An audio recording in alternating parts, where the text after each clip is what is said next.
I just want to take some time today to talk about caregiver burnout. Um, it's a very, very under discussed topic.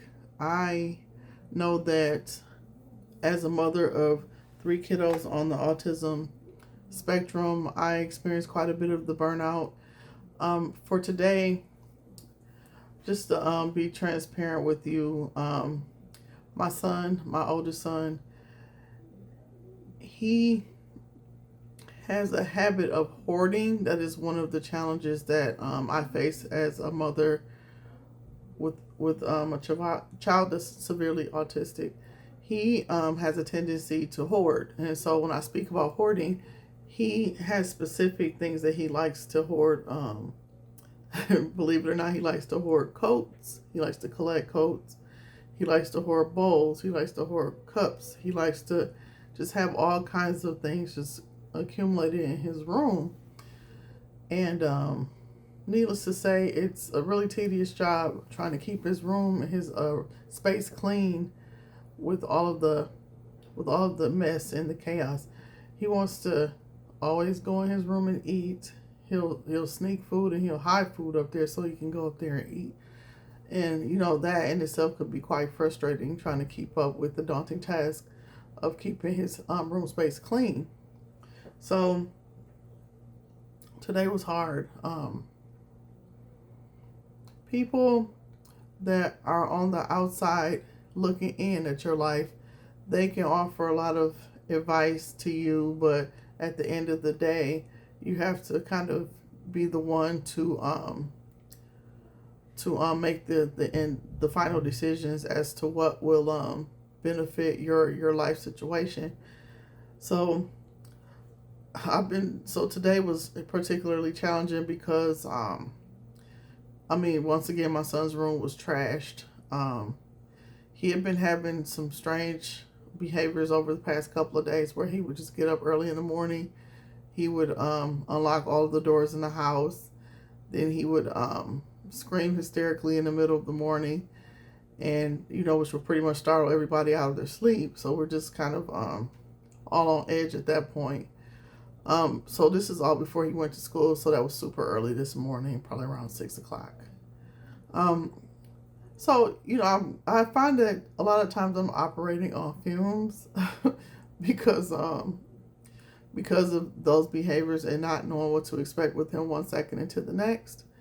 And it gets the whole house upset. My 12-year-old daughter and my 10-year-old son, sometimes they get startled out of their sleep and then they're just as frazzled, and it kind of just creates tension in the entire house.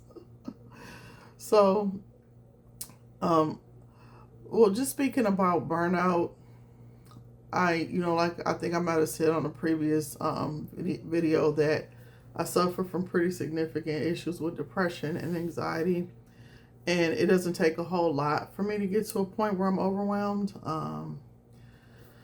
So I don't have a lot of wiggle room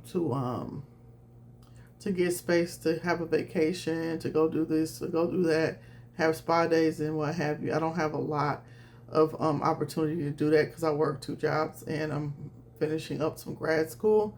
So my plate is like overly full.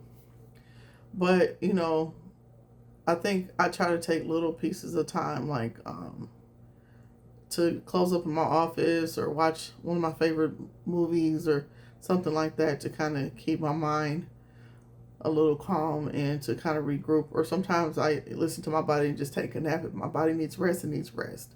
So, just playing it by ear that way. I